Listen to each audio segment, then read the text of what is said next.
Enquanto você não fizer isso, vai ser muito mais difícil de lidar com as suas emoções e ultrapassar os desafios emocionais que você tem vivido. Eu me chamo Natália Tezelli e nesse canal eu falo sobre autoconhecimento, sucesso e realização pessoal. Aproveita esse momento e se você ainda não é inscrito no canal, se inscreve aqui embaixo. Afinal, toda semana tem conteúdo novo, falando sobre autoconhecimento, gestão emocional e todas as ferramentas que você precisa para conseguir transformar a si mesmo numa pessoa melhor e assim, claro, ter resultados melhores também. Agora vamos para o nosso conteúdo. A partir do momento em que você tem consciência das suas emoções e tem consciência de todas as coisas que estão acontecendo e por que elas estão acontecendo, você ganha poder. Isso precisa estar muito claro.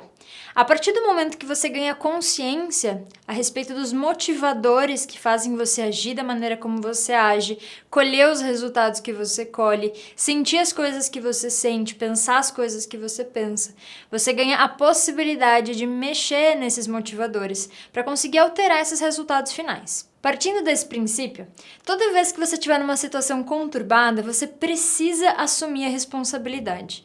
É muito difícil de nós interagirmos com aquela situação e mudarmos aquele resultado se a gente sente que a responsabilidade é do outro.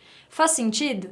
Afinal, se a responsabilidade é do outro, a gente não tem como mexer no comportamento ou no pensamento da outra pessoa. Então, partindo do princípio que a responsabilidade é nossa, a gente ganha a possibilidade de fazer muitas coisas, de mudar algumas crenças, mudar pensamentos e assim mudar comportamentos, que daí sim interferem nesses resultados. Para que a gente chegue no resultado que a gente quer com esse vídeo, a gente vai fazer um exercício.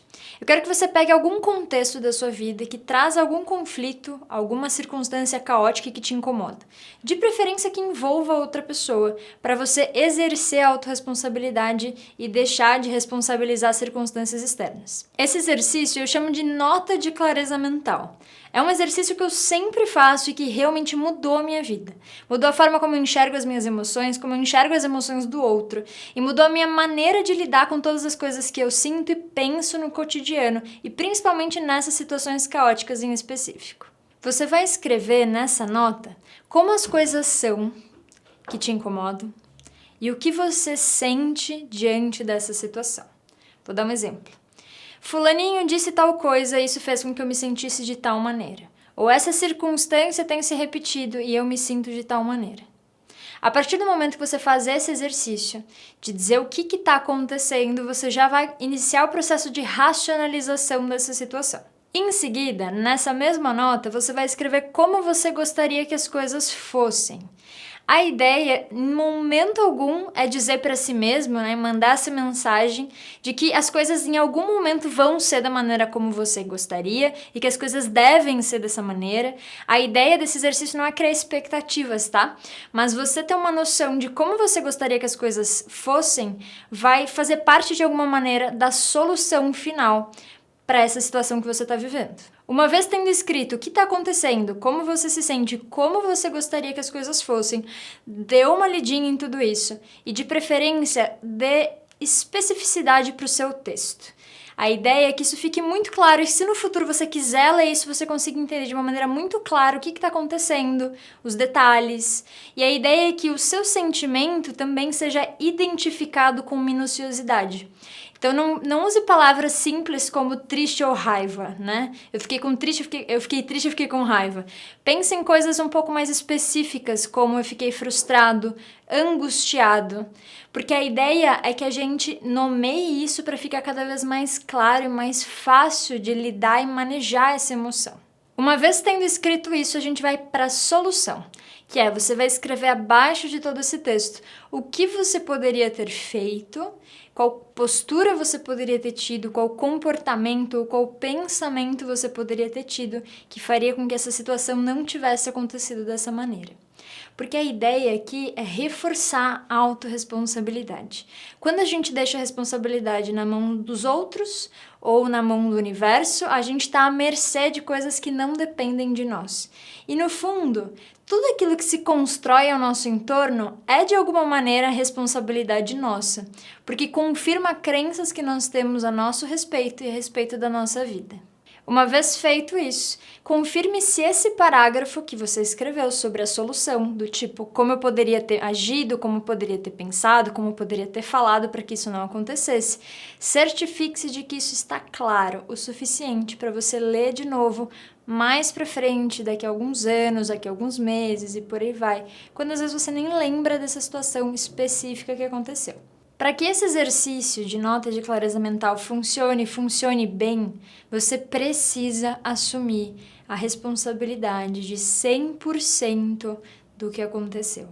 Não significa que a culpa é sua, tá? Não é sobre isso. Quando a gente fala sobre assumir a responsabilidade, significa assumir a postura de liderança do que está acontecendo, de liderança de si e liderança da própria vida. Então, se a gente estiver falando de uma situação de briga com alguém, por exemplo, você vai olhar para aquela situação e vai pensar, quando um não quer, dois não brigam. Se eu tivesse presente, consciente naquele momento, eu teria dito pra gente parar aquela conversa, por exemplo, e pra gente conversar depois, em algum momento em que os dois estão mais calmos. Ou se eu passei por alguma situação conflituosa, que as duas pessoas queriam resolver, mas não deu certo por qualquer razão, tenta olhar do ponto de vista de todo mundo faz o melhor que pode com aquilo que tem. E a partir do momento que você está presente e consciente para perceber isso, é natural que muitas das coisas que te afetassem em outros momentos não te afetem nesse, porque você está presente e percebe que a outra pessoa está fazendo o melhor que pode. Então perceba que todo esse contexto poderia ter sido dissolvido se você tivesse mais presente. E na maioria das vezes, a presença está muito relacionada com a harmonia e com todas as soluções que você busca.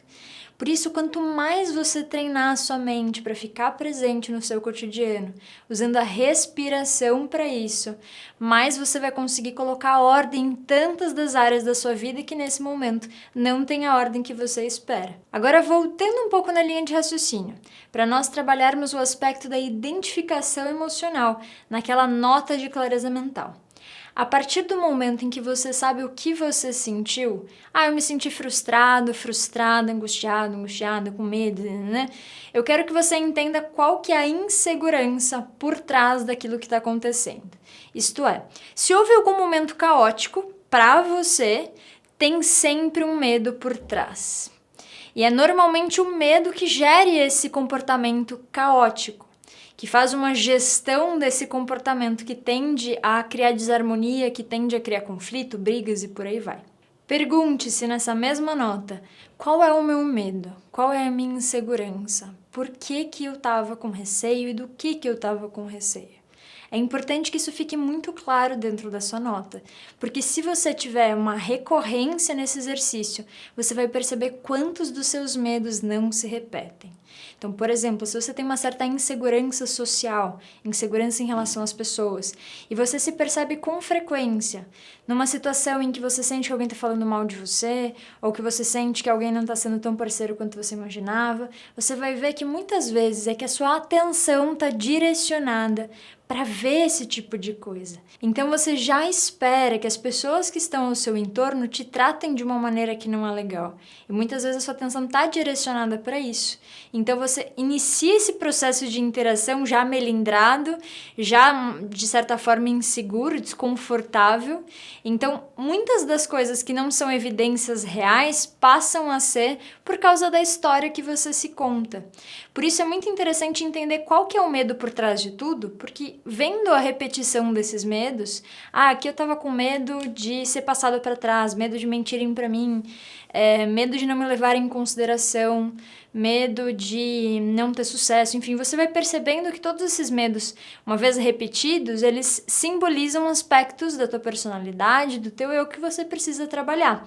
E a partir do momento que isso ficar claro, você ganha a possibilidade de interagir com esses receios, com essas emoções que esse receio gera, e assim fica muito mais simples de você sair desse contexto caótico toda vez que ele começar a se construir.